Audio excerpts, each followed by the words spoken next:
você desocupasse as suas mãos e aplaudisse bem forte a Jesus pela vida do querido evangelista Eliardi. Vem para cá, Eliardi. Isso, Eliardi é membro da igreja lá na Ilha do Governador, da igreja da DIG. Pastor Marcos Filho está aqui conosco junto com a sua esposa. Vai apresentar, vai ficar bem à vontade. Estenda sua mão para cá em nome de Jesus. Pai, usa a vida do teu filho poderosamente uma vez mais. Nós queremos continuar te ouvindo, Senhor, agora através da tua palavra, Senhor. Libera sobre nós uma porção nova do teu Espírito, Senhor. Fala conosco. Nós repreendemos toda a ação do inferno, Senhor. Tudo aquilo que poderia, Senhor, tentar bloquear a nossa mente, os nossos ouvidos, o nosso coração, Senhor, de receber a tua palavra, Senhor. Na noite de hoje já foi quebrado, Senhor. E sobre nós existe uma porção, sobre nós existe um Espírito do Senhor, e há uma porção do teu Espírito a ser liberada através da tua palavra nessa hora. Abre os nossos ouvidos, o nosso entendimento, seja conosco, continua sendo com o teu filho, Pai, que vai ministrar a tua palavra, e nós iremos ouvir para a glória do teu nome, colocaremos em prática, em nome de Jesus, amém. Amém. Não ande, não saia, tá? Não converse, não bebe água, não beba água nessa hora, não vá ao banheiro, é o momento de você ouvir Deus falando conosco, tá bom? Aleluia. Eu cumprimento os irmãos com a paz do Senhor. Quem está feliz com Jesus, diga graças a Deus. Localize na sua Bíblia o evangelho que escreveu Mateus, Evangelho de Jesus, escrito por Mateus, capítulo de número 20. Evangelho de Jesus escrito por Mateus, capítulo de número 20. Nós vamos ler 16 versículos, viu, irmãos? Porque eu quero que os irmãos entendam o contexto daquilo que o Espírito de Deus vai falar conosco por intermédio da sua palavra. É uma alegria inenarrável estarmos aqui esta noite, pela primeira vez, para ministrarmos a santa, poderosa e expressiva palavra de Deus.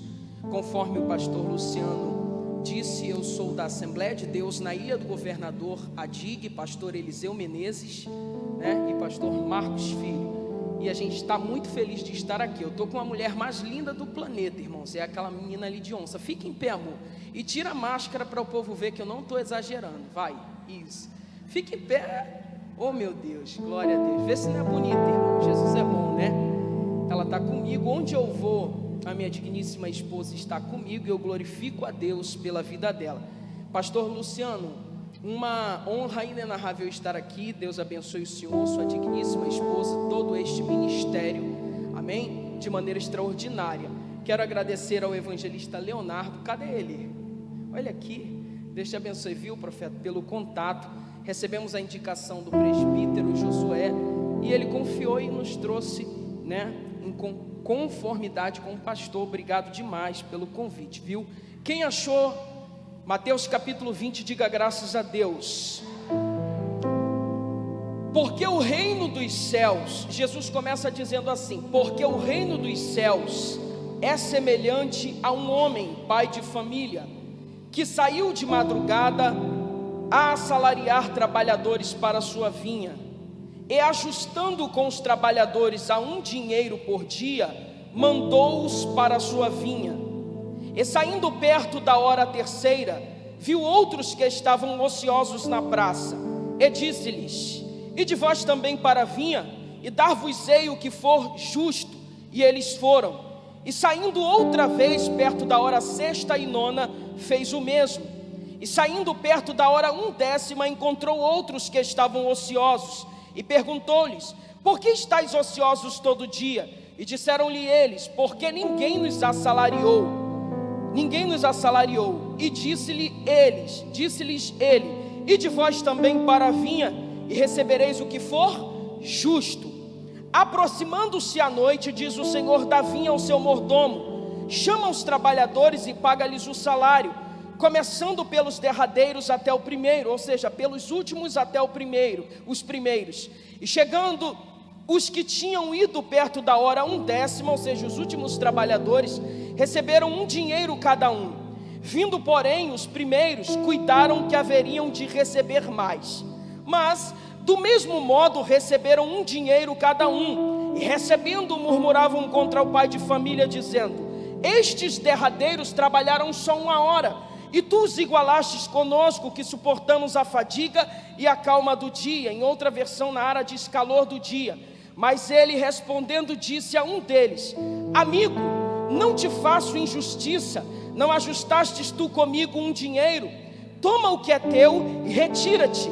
Eu quero dar a este derradeiro tanto como a ti. Ou não me é lícito fazer do que eu quiser do que é meu? Ou é mal ao teu olho porque eu sou bom? Assim os derradeiros serão os primeiros, e os primeiros derradeiros, porque muitos são chamados, mas poucos escolhidos. Você pode repetir comigo esse último versículo 16, a igreja em uma só voz? 1, 2, 3. Assim os derradeiros serão os primeiros, e os primeiros derradeiros, porque muitos são chamados, mas poucos escolhidos. Para a gente entender o contexto desta parábola, porque Jesus não começa introduzindo essa parábola do nada. Essa parábola ela não cai dentro do Evangelho de Mateus de paraquedas. Há uma construção, há um raciocínio por trás desta parábola. Deixa a sua Bíblia aberta, eu gostaria que você deixasse a sua Bíblia aberta e retrocedesse no capítulo anterior, o capítulo de número 9, e lesse comigo, versículo 16, 19 e 16, melhor dizendo. Olha o que está escrito: e eis que, aproximando-se dele um jovem, disse-lhe: bom mestre, que bem farei para conseguir a vida eterna? E ele, Jesus, disse-lhe: por que me chamas bom? Não há bom senão um só, que é Deus. Se queres, porém, entrar na vida, guarda os mandamentos. E disse-lhe ele: quais? E Jesus disse: não matarás, não adulterarás, não furtarás, não cometerás falso testemunho, honra teu pai e tua mãe, e amarás ao teu próximo como a ti mesmo. E disse-lhe o jovem: tudo isto tenho guardado desde a minha mocidade, que me falta ainda? Versículo 21, Jesus diz assim: e disse-lhe Jesus: se queres ser perfeito, vai, vende tudo o que tens, dá aos pobres, e terás um tesouro no céu, e vem e me segue. Esse texto é muito famoso nas Escrituras Sagradas, é um texto muito conhecido. É um jovem que se aproxima de Jesus, rico, alguém que possuía muitas propriedades, e as Escrituras Sagradas diz que ele vai perguntar para Jesus o que era necessário para fazer, para herdar a vida eterna. Agora olha que ironia, esse jovem não só sabia o que era necessário fazer para herdar a vida eterna, não só sabia o que fazer, como já praticava.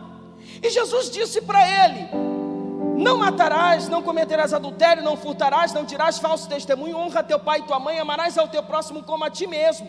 E disse o jovem: tudo isso tenho guardado desde a minha mocidade, desde a mais minha tenra idade. Aí ele pergunta para Jesus: que me falta ainda? Ora, a gente tem que entender que nesse texto Jesus não está falando só de leis, ele está falando de mandamentos perpétuos que não foram caducados com a nova dispensação da graça. Percebe?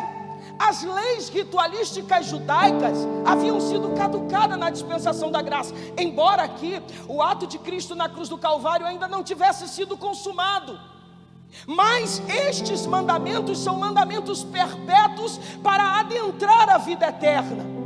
E o moço não só sabia, como já praticava, e diz ele no texto: desde a minha mais tenra idade, desde que me conheço por gente, ele era um cumpridor destes mandamentos. E agora é que vai intrigar, porque ele olha para Jesus e diz assim: que me falta ainda?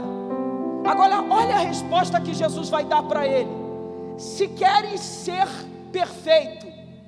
Percebam que essa é a única passagem na Bíblia que você vai ver Jesus mandar alguém dar tudo, distribuir tudo e seguir. Essa é a única. Você não vai ver outra passagem de Jesus falar isso. Por quê?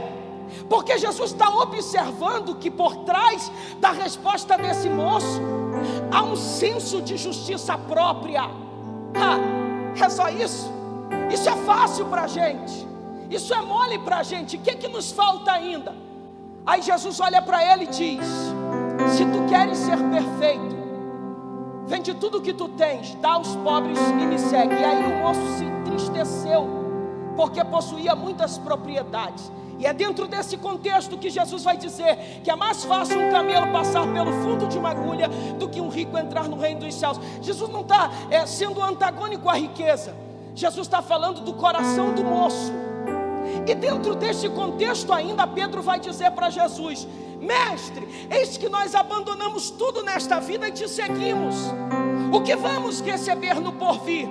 A Bíblia Sagrada diz que Jesus olha para ele e diz: quando o Filho do Homem se assentar no trono da sua glória. E aqui ele não está falando de arrebatamento da igreja. Nessa passagem ele está falando de parousia, vinda iminente de Cristo para estabelecimento do trono. Ele diz: quando eu estabelecer o trono, dentro da corrente dispensacionalista, milênio, reino milenar de Cristo, eu vou colocar 12 tronos em Israel e vocês vão se assentar para reinar com Cristo. Primeira verdade que eu entendo aqui: quem abre mão de certas coisas por Cristo não está passando em vão, ele está vendo o teu sacrifício. Quem está entendendo isso, adora o nome do Eterno. É dentro desse contexto de justiça própria que Jesus vai para a parábola do capítulo 20 do Evangelho de Mateus, que é o texto em voga. Aí Jesus começa a contar uma história. E sabe o que eu acho extraordinário em Jesus? É que Jesus, ele é muito preciso naquilo que ele quer comunicar. Ele tem uma precisão cirúrgica extraordinária naquilo que ele quer falar. A pedagogia de Jesus é extraordinária. Olha a historinha que ele vai contar. Certo homem, pai de família, saiu de madrugada para assalariar trabalhadores para a sua vinha. Se a gente emergir no contexto judaico, o Evangelho de Mateus foi escrito para judeus. A gente vai entender que naquela época os trabalhadores, eles não trabalhavam fixo, eram por diária. E uma diária dentro do contexto judaico era um denário. Um denário era um valor suficiente para sustentar uma grande família judaica dentro daquela época. Quando a gente fala de família dentro do nosso contexto ocidental, a gente está falando de um pai, de uma mãe, 2, 3 filhos no máximo. Só que aqui a gente está falando de uma grande família dentro de um contexto judaico. Lembra de Jacó? Para começar a brincadeira eram 12 crianças. A gente está falando que um denário era uma diária de 6 da manhã às 18 horas da tarde para sustentar uma grande família.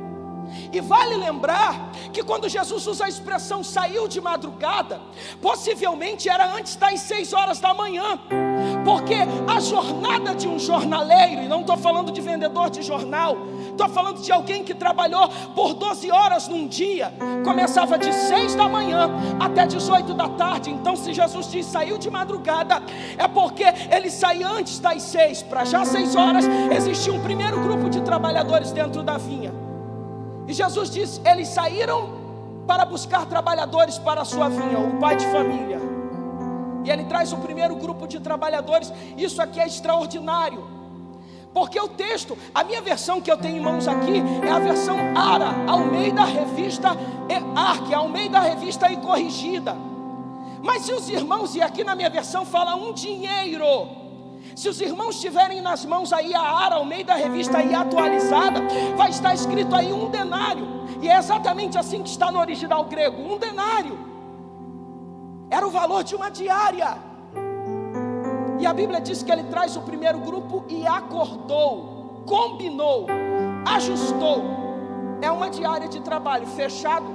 Os primeiros trabalhadores das 6 horas da manhã falaram, fechado, beleza. Vamos trabalhar, beleza, vem o primeiro grupo. Só que a gente percebe dentro da narrativa bíblica que parece que aquele primeiro grupo de trabalhadores não foi suficiente, ao ponto do dono da vinha sair na terceira hora, que era 9 horas da manhã. Quando o Império Romano dominou a Palestina, a noite foi dividida em 4 vigílias. A primeira vigília da noite se dava de 6 às 9 horas da noite. A segunda vigília da noite se dava de 9 da noite à meia-noite. A terceira vigília da noite se dava de meia-noite às 3 horas da manhã. E a quarta vigília da noite se dava de 3 da manhã às 6 da manhã, sendo às 6 a primeira hora do dia dentro do relógio judaico. Ele traz o primeiro grupo, mas esse grupo não é suficiente. O que ele vai fazer? Ele vai trazer mais um grupo, na hora terceira, isso é 9 horas da manhã. Só que parece que esse grupo ainda não é suficiente. Agora sabe o que é mais tremendo? É que ele só acordou o valor com o primeiro grupo, 1 denário. Ele diz, 1 denário vocês vão ganhar. Quando ele vem para o segundo grupo, já das 9 da manhã, ele diz, vou dar a vocês o que for justo. Gente, presta atenção nisso aqui. E 1/4, né, um círculo. Vamos aqui lembrar da época da escola. Se o camarada trabalhou, chegou 3 horas depois para trabalhar, ele só vai trabalhar 9 horas. Então ele ganhou 3/4 de 1 denário. Beleza? Quem chegou depois, aí o trabalho não é suficiente. A Bíblia diz que vem mais um grupo na hora sexta, meio-dia. Quem vem meio-dia não vai ganhar 3/4, vai ganhar só a metade de 1 denário. Só que parece que não é suficiente. Olha como Jesus é tremendo naquilo que Ele quer comunicar. Ele vai buscar mais um grupo de trabalhadores. E o texto diz aqui, na hora 9, 3 horas da tarde. Quem chega para trabalhar 3 horas da tarde só vai trabalhar 3 horas por dia. E para piorar ainda mais, porque Jesus ele gosta de comunicar com clareza, Jesus disse que o dono da vinha vai sair mais 1 hora, mais uma vez, e vai buscar os últimos trabalhadores. Na verdade o texto nem diz que ele vai buscar. O texto diz que ele está andando na praça e está vendo homens ociosos, desocupados, sem fazer nada. E ele chega para esses homens e diz, o que vocês estão fazendo aqui ociosos? E aqueles homens disseram, a gente está aqui desde 6 da manhã, só que ninguém nos chamou para trabalhar. E aí o dono da vinha diz, venham trabalhar comigo, e eu vou pagar para vocês o que for justo. E aqueles homens vão.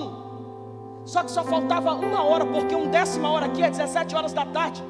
O expediente encerrava às 18. Esses homens iam trabalhar só 1 hora. O que se ganha? Fraciona 1 denário dividido por 12. Fraciona aí, faz a conta. Eles tinham que trabalhar 12 horas, só trabalharam 1. É 1 denário dividido por 12, faz a conta. E a Bíblia fala que na hora de pagar, o dono da vinha, Jesus está contando a parábola, ele chega para o mordomo e diz assim, hora de pagar a peãozada. Só que você vai começar a pagar quem chegou por último. E aí quando vai pagar, a Bíblia diz que está todo mundo de olho. Agora para pensar comigo, os que chegaram às 6 horas da manhã, trabalharam um dia inteiro. Imagina aqueles que chegaram às 17 horas da tarde, os que chegaram às 6 da manhã, esses caras são loucos. O que eles vieram fazer aqui essa hora? O dinheiro que esses caras vão ganhar aqui não dá para sustentar uma família no dia de hoje. O que eles vieram fazer aqui agora? E a Bíblia diz que quando vai se pagar, Jesus disse que pagaram para aqueles últimos que só trabalharam 1 hora, 1 denário. Ou seja, trabalharam 1 hora e ganharam por 12 horas de trabalho. Primeira palavra que eu quero liberar para você aqui é que Deus, Ele abençoa muito mais intenções do que decisões. Eles podem até só ter trabalhado 1 hora por dia, mas eles estavam na posição desde as 6 horas da manhã. Talvez alguém entrou aqui esta noite e está dizendo, Senhor, eu estou na posição há muito tempo, eu estou esperando o meu momento há muito tempo. Todo mundo já foi, o grupo das 6 horas da manhã já foi, o grupo das 9 da manhã já foi, o grupo de meio-dia já foi, o grupo das 3 horas da tarde já foi. E a minha hora quando é que vai chegar? A palavra do Eterno para você é, permanece na posição.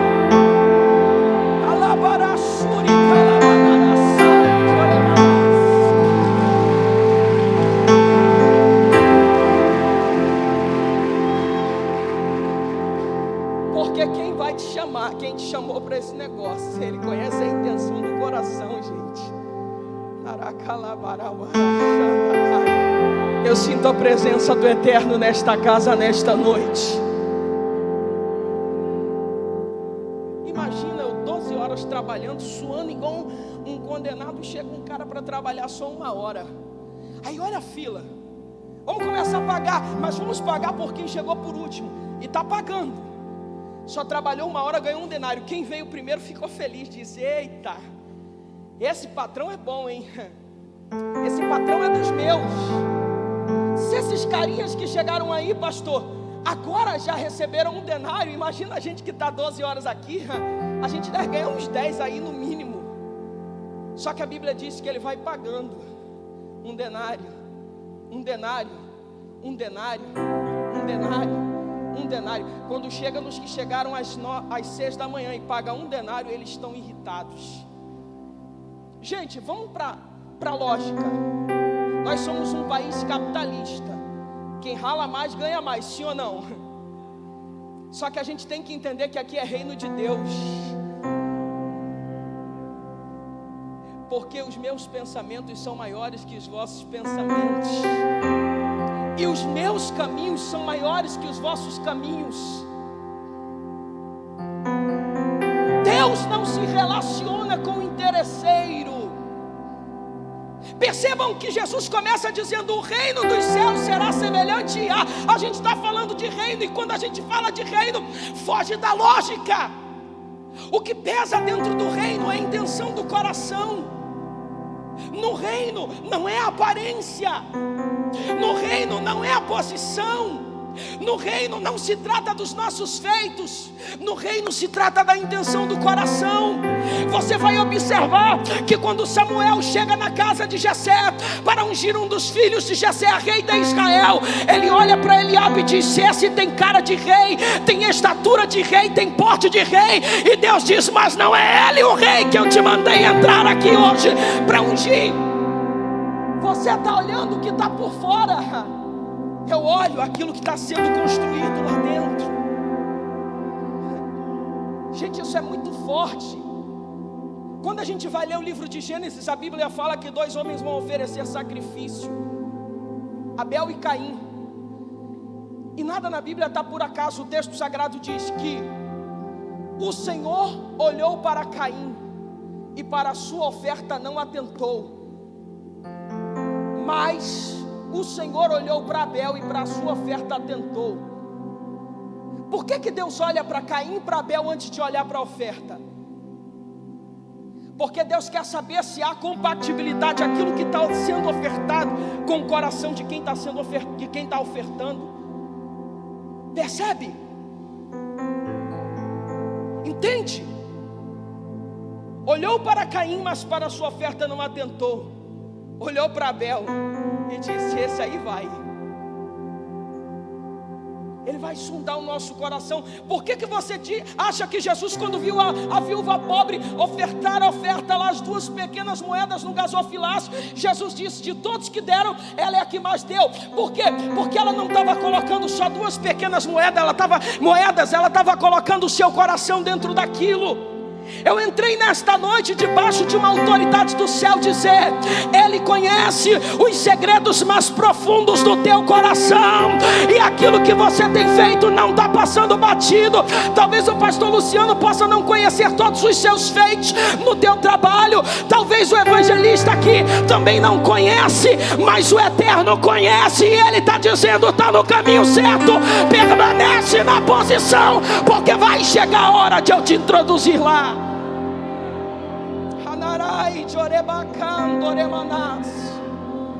Gente, quando os últimos trabalhadores, os primeiros trabalhadores viram eles recebendo 1 denário, e quando eles foram receberam 1 denário, está no texto, não estou inventando nada, eles ficaram atribulados e começaram a murmurar. Então o dono da vinha vem: está reclamando de quê? Não é, fala. Não é que, então a gente suportou a fadiga do dia todo aí, 12 horas de trabalho, e esses caras chegaram agora e já ganharam a mesma coisa que a gente. Como é que pode esse negócio? Aí o dono da vinha olha e diz assim: quanto que a gente combinou? Ah, não, mas quanto que a gente combinou? Não, é que quanto que foi acordado? 1 denário. então eu não te devo nada, além daquilo que eu disse que te daria. Agora, se eu quiser dar a este tanto quanto a ti, sem ele merecer, a vinha é minha. Eu dou o que eu quero, na hora que eu quero, para quem eu quero.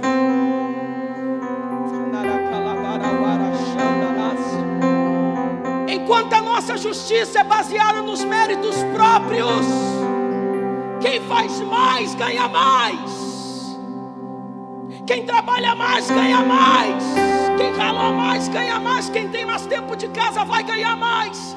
Enquanto a nossa justiça é baseada nos méritos próprios, a justiça dele é baseada na graça e na misericórdia.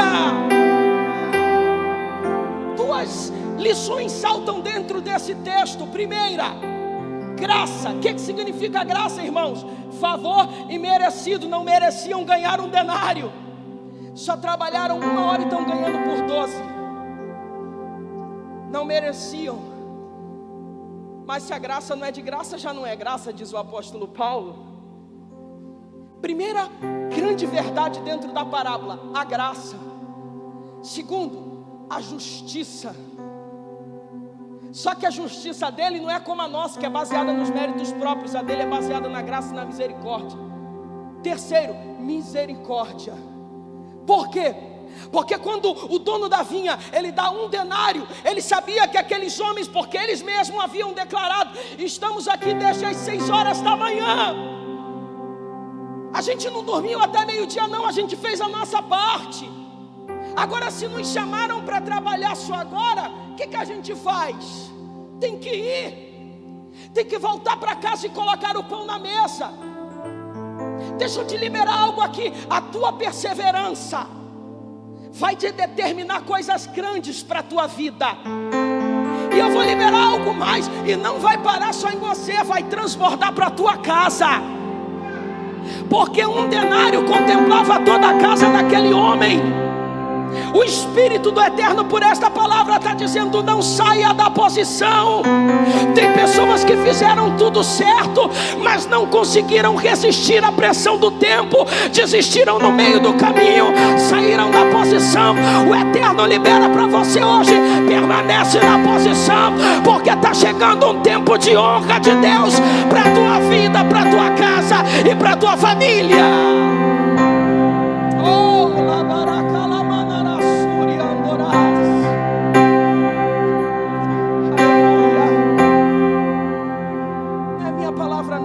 É a palavra de Deus, ela é forte, ela é tremenda. Sabe qual é o nosso problema? É que a gente gosta de queimar etapas, a gente gosta de pegar atalhos, e com Deus ninguém pega atalho. Com Deus tem que passar por todo o processo, que antes de Deus colocar-nos em lugares altos, Ele vai fazer a gente passar por uma escolinha chamada deserto. O deserto machuca, machuca, mas fortalece. Queima a pele, queima, mas tempera o caráter. Todas as vezes, pastor Luciano, que Deus examina um homem, Ele não procura nesse homem medalhas, certificados ou diplomas, mas sim cicatrizes, marcas de alguém que andou pelo deserto sob a confiança do Senhor. Talvez você entrou aqui choroso, dizendo: Senhor, eu estou triste, porque na vida de A, de B e de C já aconteceu, e na minha parece que está tudo travado.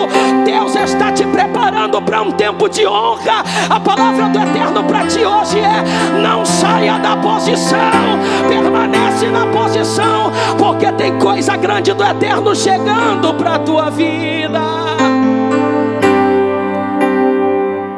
Oh, aleluia. Gente, eu tenho toda a minha vida de crente, toda a minha vida de crente. Eu só sei ser o que é crente, ser crente. Eu nasci no Evangelho, mas o mais extraordinário não é o fato de eu nascer no Evangelho, é o Evangelho nascer dentro de mim. Porque tem gente que acha que nascer no Evangelho é suficiente. Não, o suficiente é o Evangelho nascer dentro de você. Quando esse evangelho nasce dentro de você, você nasce de novo, você se torna uma nova criatura em Cristo. Quem está entendendo isso aqui, diga graças a Deus.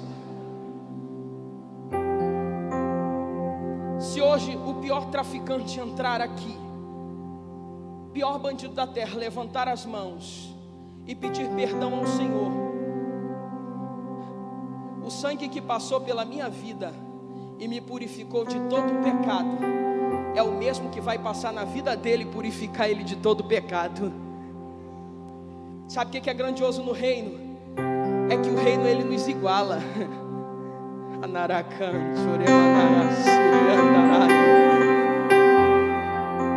Enquanto o reino dos homens é construído em cima dos méritos humanos, o reino de Deus ele nos iguala. O reino de Deus não é uma empresa que quem chega primeiro tem mais moral na casa. Não, aqui o que pesa aqui dentro é a intenção do coração, é a seriedade.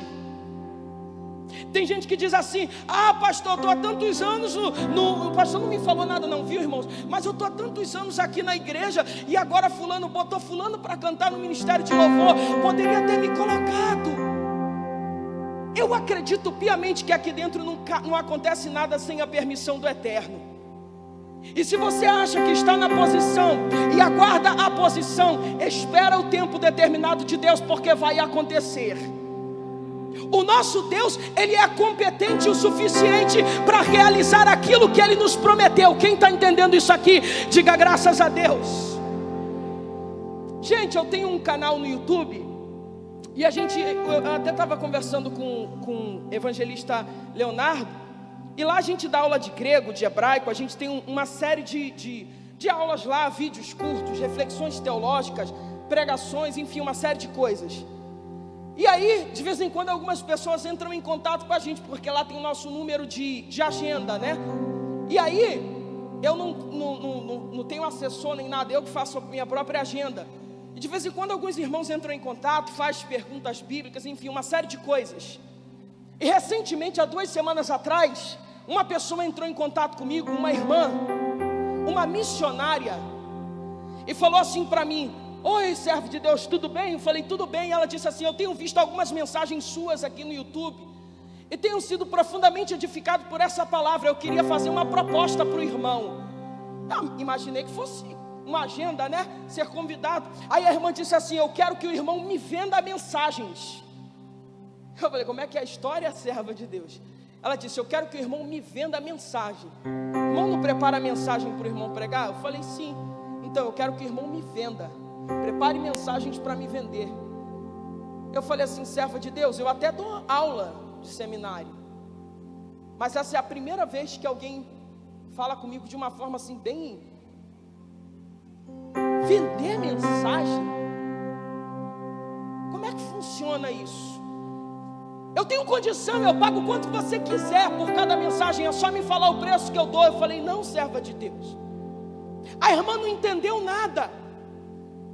A irmã não entendeu nada. O evangelho não é um pódio.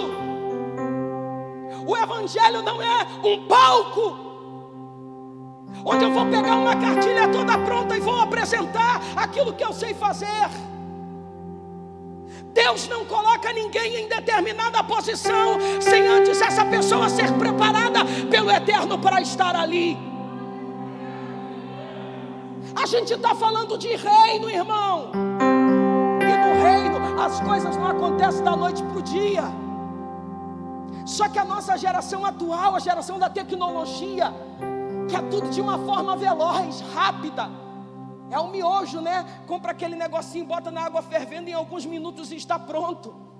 Só que no reino de Deus não existe atalhos. Eu me lembro, eu prego há 23 anos, irmãos. Há 23 anos atrás, no ano de 1999, eu comecei a pregar.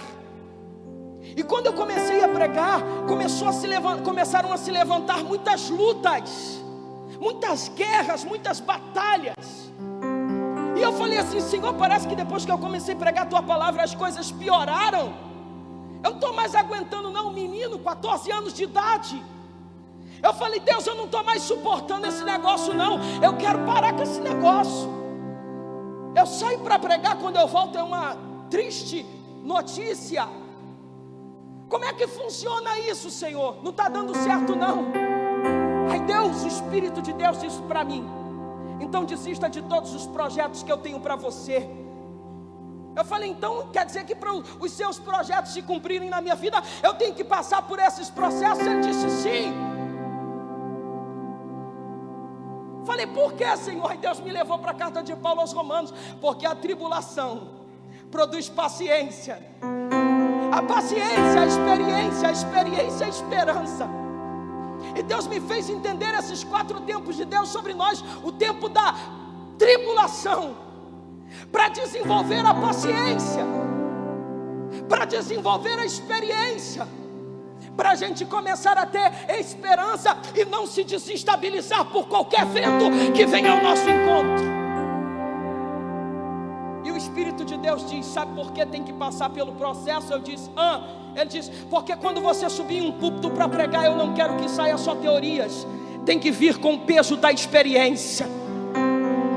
Percebe que o que você não entende agora faz parte de uma construção de Deus para a tua vida, que o que você não consegue mensurar agora, que está acontecendo de ruim no meio dessa pandemia, desse período pandêmico, faz parte de um processo de construção. Mas a palavra do Eterno para você é: acalma o teu coração, porque essa fase vai passar e o tempo de entrar na vinha está chegando. Quem está entendendo essa palavra, levanta a mão e adora o Eterno.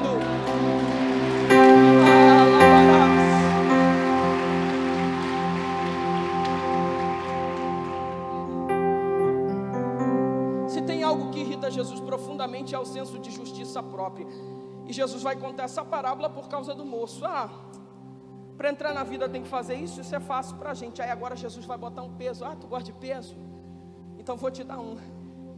Quer dar a vida? Distribui tudo que tu tens para os pobres e vem e me segue, e terás um tesouro no céu. Aí ele desistiu, porque Deus está querendo ensinar para ele o tempo todo que as coisas não precisam ter um peso. É tranquilo.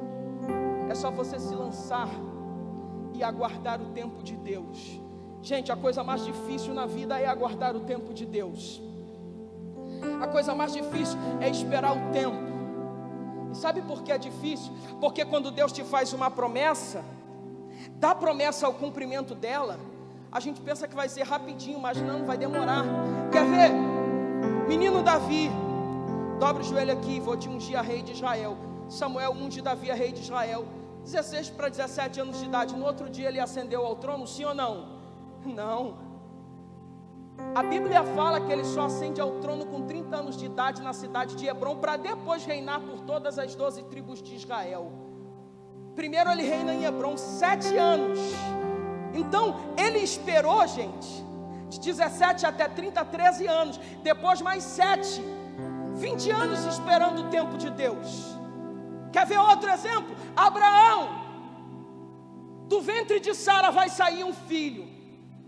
Olha para as estrelas dos céus, olha para a areia do mar. Pode contar? Não. Então, assim será a tua descendência numerosa. Abraão tinha 75 anos de idade quando Deus fez a promessa. No outro dia cumpriu, gente, sim ou não? 25 anos esperando. Caleb, tu vai entrar na terra. No outro dia cumpriu, gente? Não. 45 anos esperando, porque quando Deus promete para Caleb, ele tinha 40, e ele só vai conquistar a terra com 85. Sabe o que isso significa? Que da promessa até o cumprimento da promessa, você vai passar por um tempo de teste, um tempo que Deus vai te levar aos teus limites. Mas quando Deus nos leva aos nossos limites, é porque Ele acredita muito mais em nós do que nós em nós mesmos. Esse tempo vai te amadurecer. Esse tempo vai te fazer vivenciar experiências que jamais sairão de dentro de você.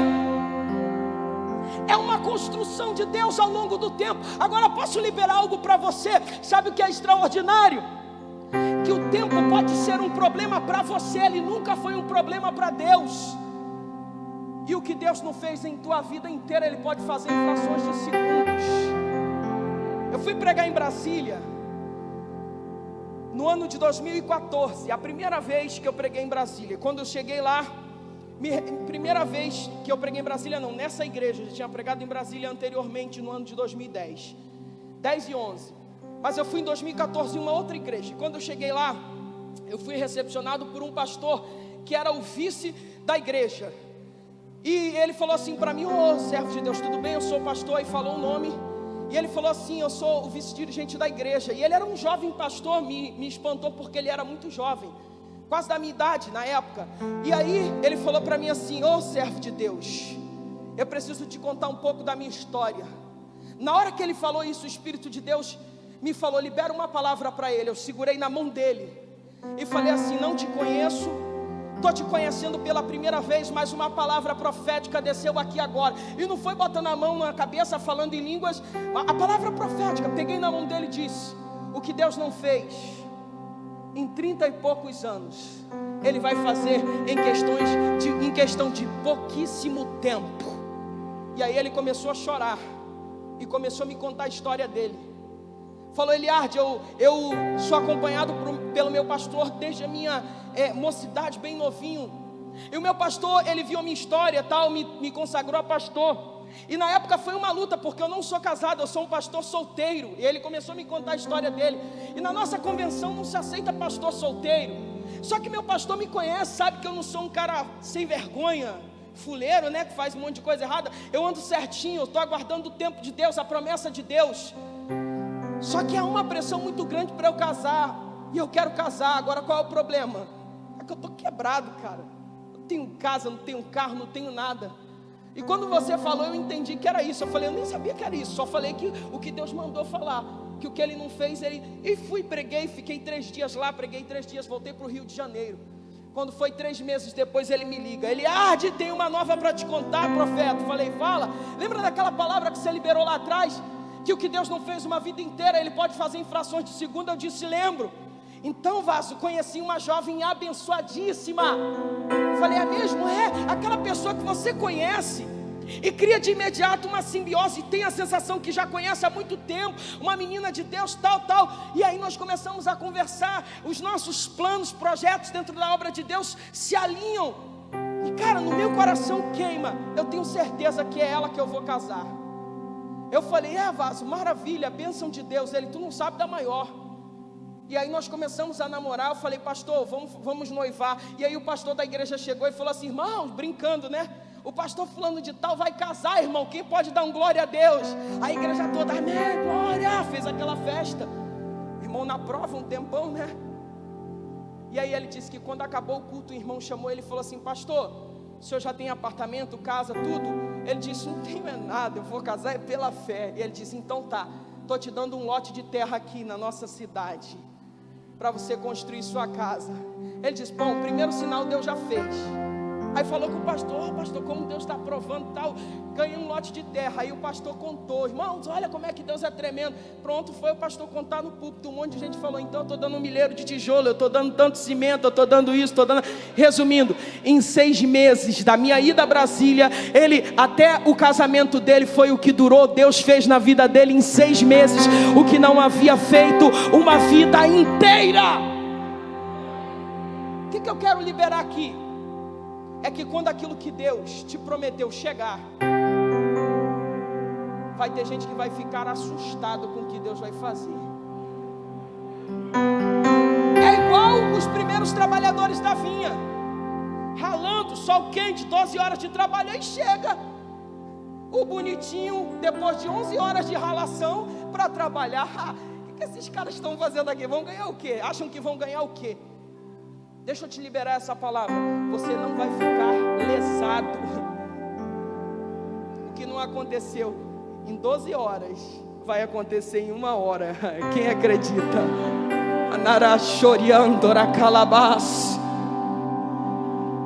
Quando você se predispõe. Agora o mais forte da parábola, o dono da vinha diz: quanto que a gente combinou? 1 denário. Então não te devo nada além daquilo que a gente combinou. Agora, sabe o que eu combinei com esses caras aqui? Não, eu não combinei foi nada.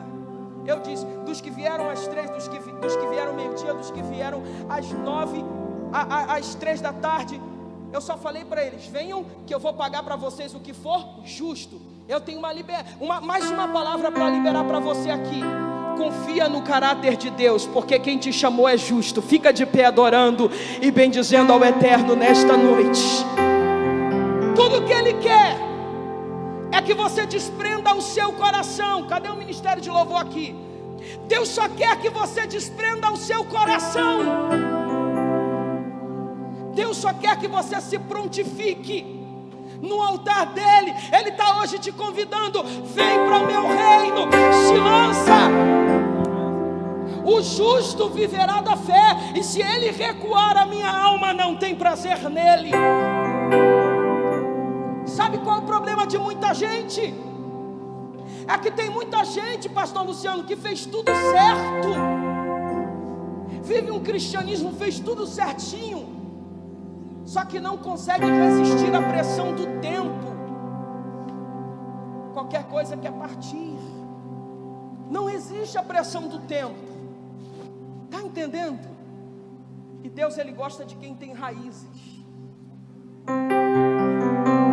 Tem um pastor, amigo meu de Belo Horizonte, que ele diz assim: Deus gosta de quem tem história.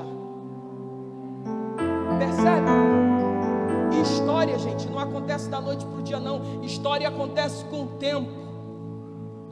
É com o tempo. A história, ela só é evidenciada com o tempo. Então tudo que você tem vivido hoje faz parte de um processo de Deus, e a palavra do Eterno para você é: não desista. Salmo capítulo 1, abre aí sua Bíblia rapidinho, Salmo de número 1, capítulo não, Salmo não tem capítulo, Salmo 1, abra aí rapidinho, Salmo 1, de número 1, oh aleluia, cadê o teclado? Salmo 1, olha isso aqui.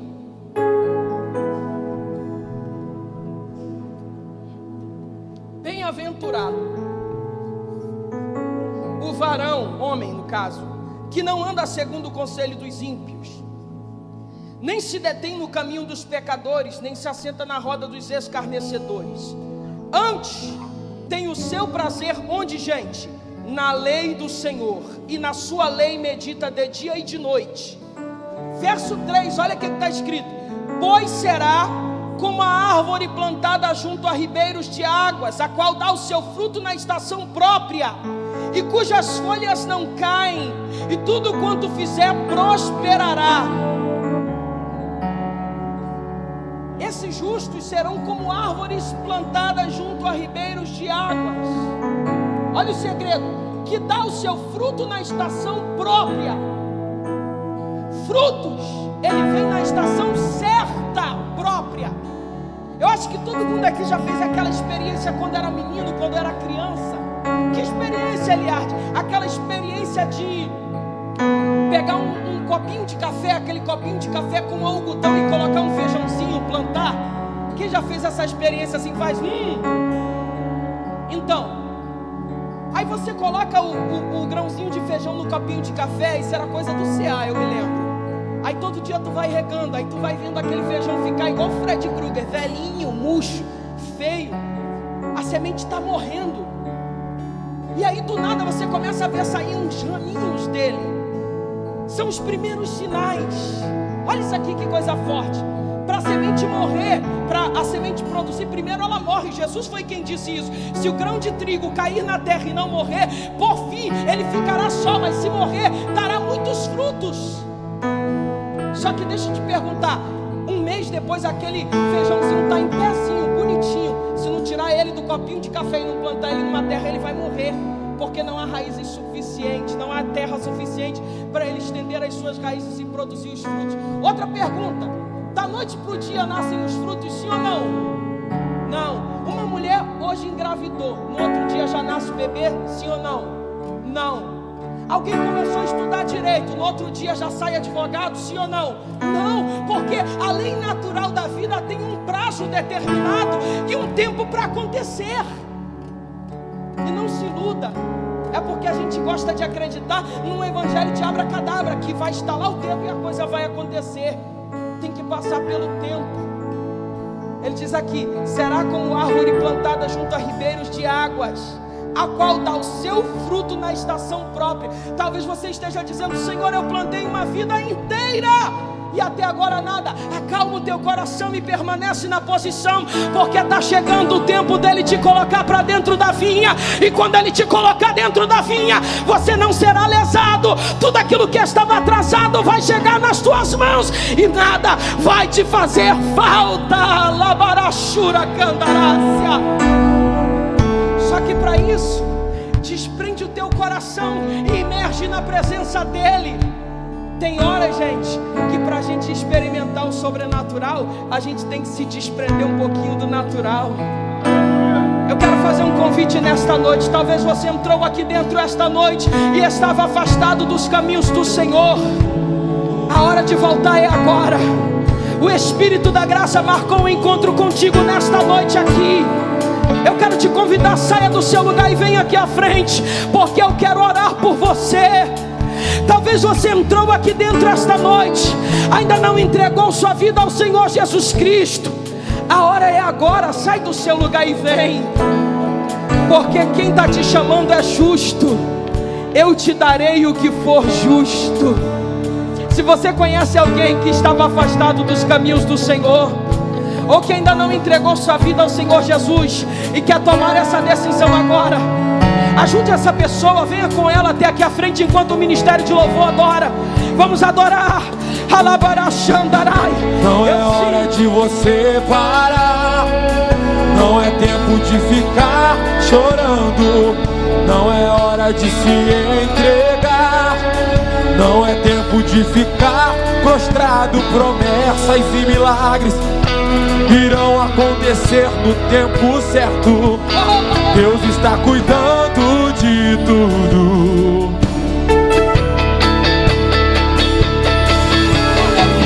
Vamos lá, tudo bem. Eu entendo os teus questionamentos. Está doendo, está sofrendo, mas escute o que eu vou te dizer. Deus não dá pra gente uma prova maior do que possamos suportar. Teu amanhã será melhor que hoje. Seu amanhã será melhor que hoje. Seu amanhã será melhor que hoje. Viverás pra ver o que Deus irá fazer. Teu amanhã será melhor. O teu amanhã hoje. Evita isso. E o teu amanhã será melhor que hoje.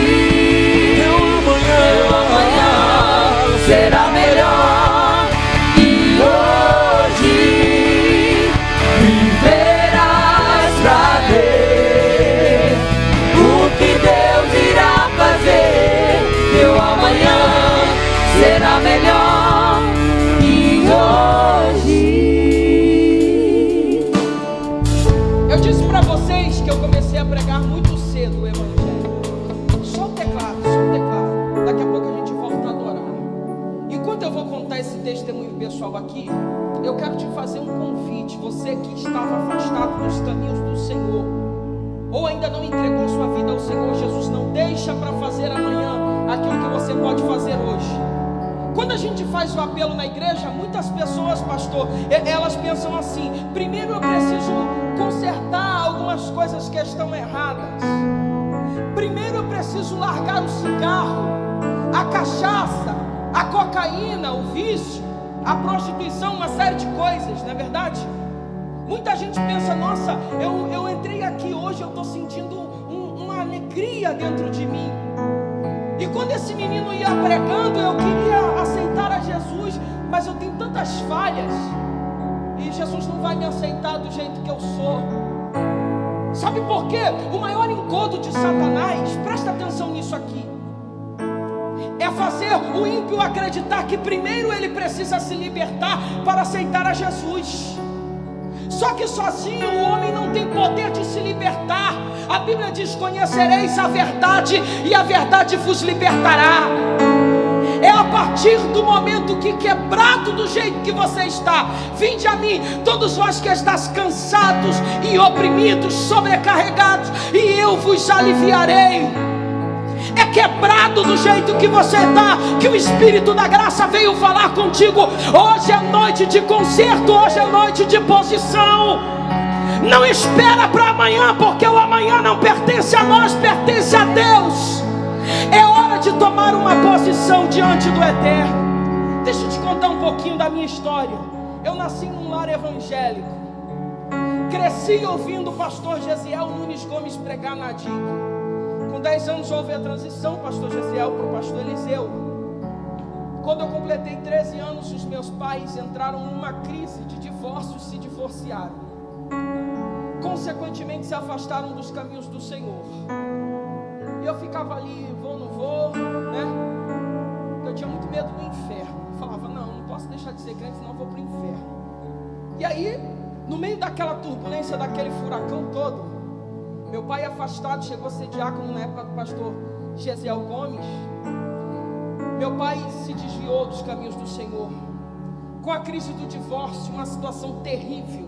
E era exatamente com 13 para 14 anos que eu estava começando a pregar. É a prova que eu falei para vocês. Meu pai começou a usar cocaína. E a maioria das pessoas que estão lá fora bebendo, fumando, cheirando, fazendo uma série de coisas, na verdade isso é uma válvula de escape para esquecer os problemas. O crente não, ele está quebrado. Quando ele está quebrado, tem dia que ele não aguenta. O que ele faz? Ele tranca no quarto, cai de joelho e chora. Só que eu costumo dizer que a crise, ela tem duas alternativas. Ou ela te levanta e te faz alguém renovado, diferenciado, ou ela te derruba para sempre. E no caso do meu pai, ele caiu. Não caiu em pecado não, foi divórcio mesmo. E aí o que ocorre? Ele começou a usar muita cocaína. Quando eu completei 17 anos de idade, eu já não suportava mais aquela situação. Porque eu vi a hora do dia para a noite, meu pai tem uma overdose. Meu pai é mestre de obra. Meu pai, além de ser mestre de obra, ele tinha uma padaria em Nova Iguaçu, que um primo meu tomava conta. Na época eu era adolescente. E eu comecei a ver meu pai vender tudo de dentro de casa para usar drogas, ao ponto de ter só uma cama e um ventilador velho, porque tudo, televisão, videocassete, tudo de dentro de casa ele vendia e ia afundando na cocaína. Os traficantes dentro de uma favela da Ilha do Governador chamado Praia da Rosa me chamavam e falavam, qual é, irmão, tu não é da igreja? Da onde? Da igreja. Teu pai é mó viciadão, cara. Teu pai não para de fazer dívidas. Foi então que eu falei para Jesus, Deus, eu não estou mais aguentando. 17 anos, era um menino, não tinha estrutura para suportar. Eu estou falando de quase 20 anos atrás, 19 anos e meio atrás. Quase 20 anos. Estou falando do ano de 2002. Eu já não estava mais suportando. Eu comecei uma campanha de 30 dias. Na verdade 30 madrugadas. Eu trabalhava numa padaria, eu pegava 4 da manhã.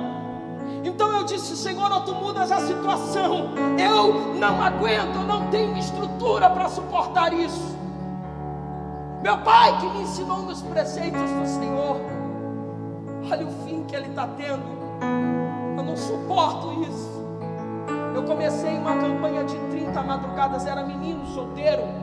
Eu entrava na igreja de meia-noite com um amigo meu chamado Edmilson. E nós orávamos até quase 3h40 da manhã, por 30 noites. Eu saía de lá direto para trabalhar, trabalhava igual um zumbi de sono. Chegava 1h pouca para 14 horas da tarde, dormia um pouquinho à tarde e de noite estava no culto pregando, atendendo agendas. 30 dias depois, eu falei, Senhor, a campanha de 30 dias é para o Senhor libertar, porque se o Senhor não libertar, o meu pai morre nas mãos de traficantes, ou ele vai ter uma overdose.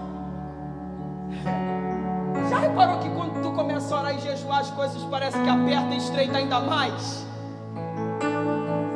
Quando as coisas estiverem apertando e estreitando, é Deus construindo a plataforma para o teu milagre. Lembro-me como se fosse hoje, no último dia de campanha, que eu iria entrar meia-noite para orar, a última madrugada de oração inteira. Eu tinha um congresso para pregar no ano de 2002, Assembleia de Deus no Lins de Vasconcelos. Pastor José Carlos, na época era o antigo pastor. Pastor José Carlos era o vice.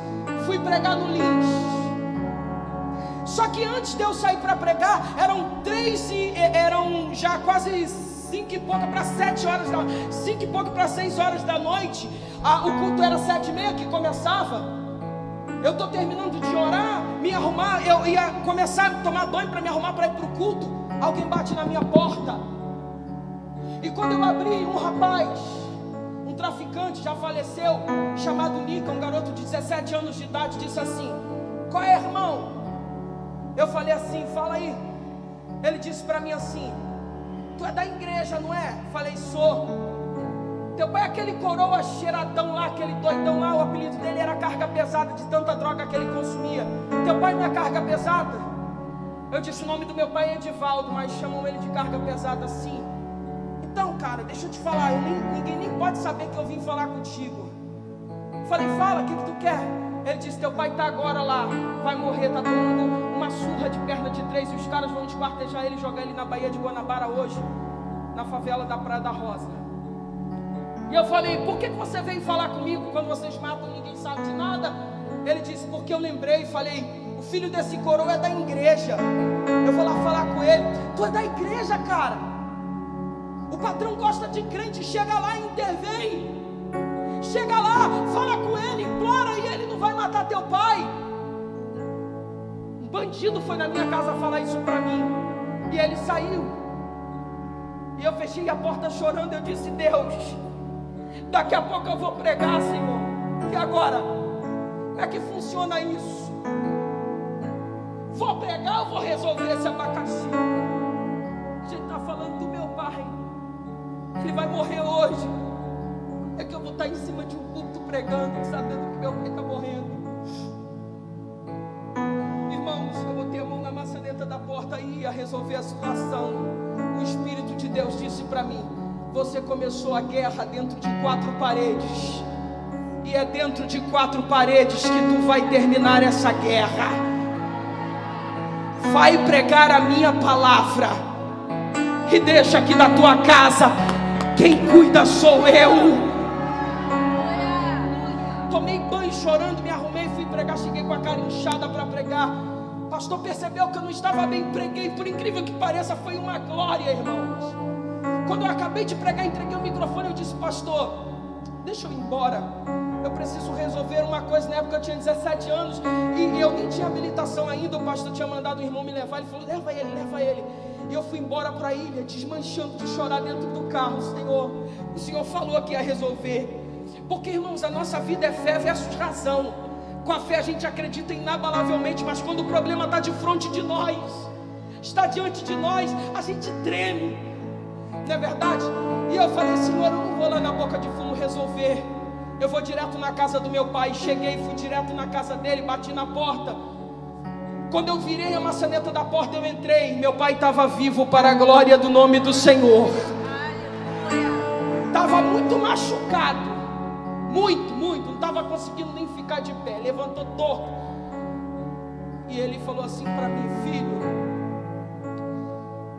hoje eu levantei a minha mão e voltei para a presença do Senhor Jesus Cristo. Aleluia. Irmão, para mim o mais importante é que ele estava vivo. Eu fiz assim: senta, pai.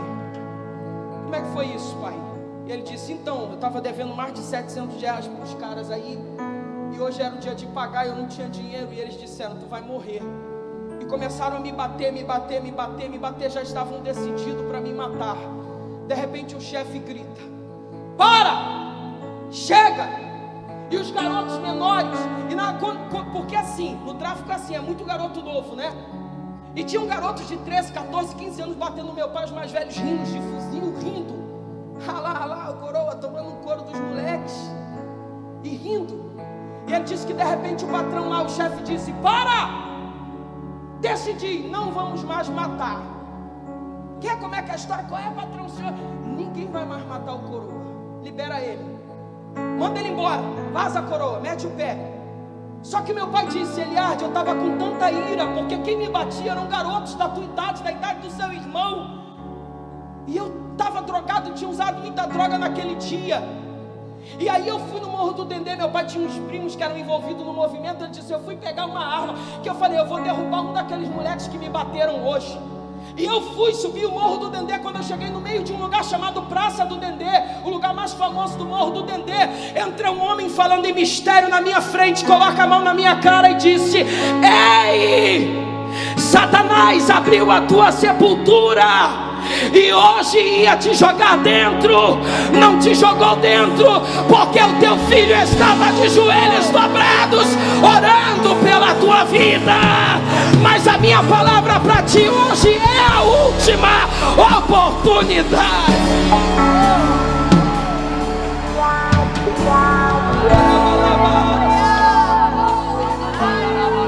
De 2002 para cá,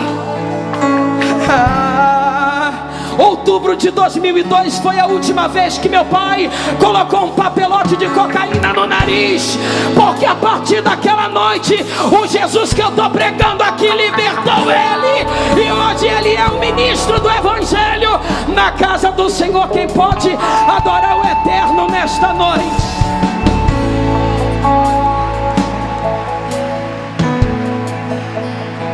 Sabe o que eu quero te liberar aqui? Que todas as circunstâncias vão dizer: volta. Você está desde 6 da manhã aí, cara. Não aconteceu nada. A palavra do Eterno para você é: fica até o final. Porque quando Deus resolver te colocar na vinha, tu vais experimentar coisas extraordinárias. Nós vamos cantar mais uma vez o refrão desse hino. Só que antes disso eu quero chamar você do jeito que você está. Saia do seu lugar. Você que está quebrado, está dizendo: Deus, eu entrei nessa igreja hoje para ouvir uma palavra. A palavra foi liberada, é hoje a noite de mudança. Não deixa para amanhã aquilo que Ele quer fazer hoje na tua vida. Sai do seu lugar, volta para o Senhor Jesus, entrega o teu caminho ao Senhor, confia nele e tudo mais Ele fará. Vamos adorar o Senhor mais uma vez. Eu entendo os teus questionamentos, está doendo, está sofrendo. Cadê a primeira mas vida escute o que eu vou te dizer. Deus não dá pra gente uma prova maior do que possamos suportar. Teu amanhã será melhor que hoje. Teu amanhã será melhor que hoje. Teu amanhã será melhor que hoje. Viverás pra ver o que Deus irá fazer. Teu amanhã será melhor que hoje. Seu amanhã será melhor que hoje. Seu amanhã será melhor que hoje. Viverás pra ver o que Deus irá fazer. Teu amanhã será melhor que hoje. Tem uma segunda vida que quer se reconciliar com o Senhor Jesus. A palavra dele para você hoje é: venha para a vinha e eu vou te dar o que for justo. Eu vou trazer um tempo de novidade do céu para a tua vida. Hoje é noite de divisor de águas na tua história. Gente, desistir vai sempre ser mais fácil. Segunda vida está aqui para Jesus. Oh, eu sinto a presença dele.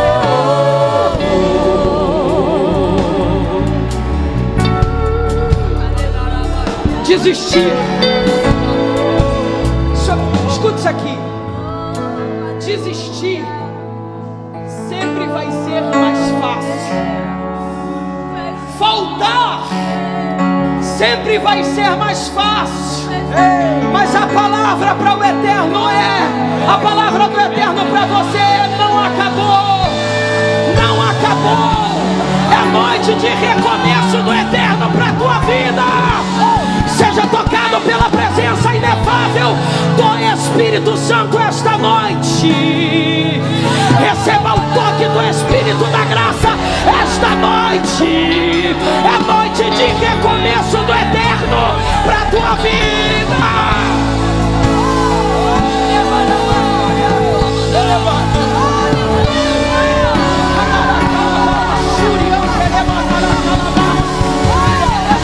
Terceira vida para Jesus, cadê a quarta? Vem, ainda dá tempo, vem, vem.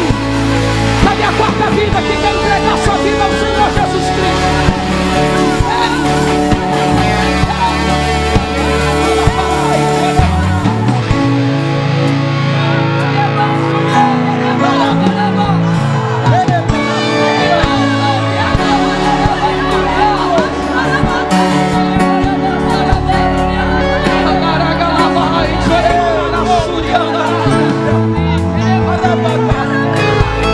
Vai ter gente assombrada com o que Deus começa a realizar na tua vida nesta noite.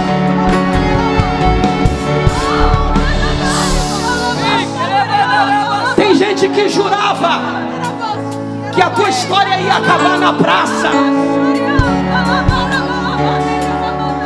mas quem está na praça, Deus acha ele.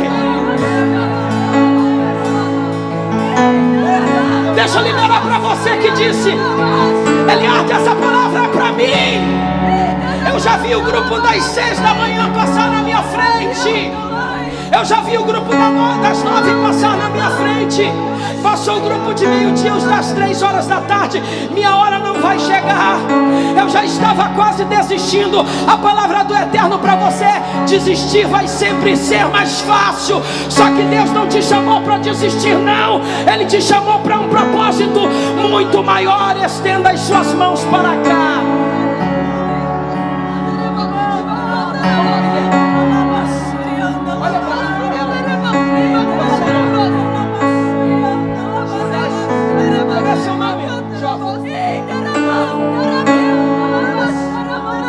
Luiz Fernando Gisele, como é o nome dela? Como é seu nome? Gisele, Soniele, Gisele Luiz Fernando. Se prepara. É profético que eu estou liberando nesse altar nesta noite. Tem gente que jurava que a história acabou. Só que esta noite Deus está dizendo: é noite de recomeço. A partir de hoje vocês vão começar a viver experiências nunca antes imaginadas. Se prepara, porque hoje é o dia de entrar na vinha e começar a experimentar coisas extraordinárias. Estenda as mãos para cá, porque isso é profético. A Bíblia diz: o que 2 ou 3 ligar na terra acerca de qualquer coisa será ligada no céu. Há um ato tremendo profético sendo feito aqui. Eu estou declarando no mundo espiritual que cadeias espirituais estão sendo quebradas agora, na autoridade do nome do Senhor Jesus Cristo. Eu estou declarando um tempo de liberdade aos cativos. Pai querido, eu estou declarando que a partir desta noite os 3 vão começar a experimentar coisas extraordinárias da tua parte, para a glória, louvor e honra do nome do Senhor Jesus Cristo. Em nome do Senhor Jesus Cristo.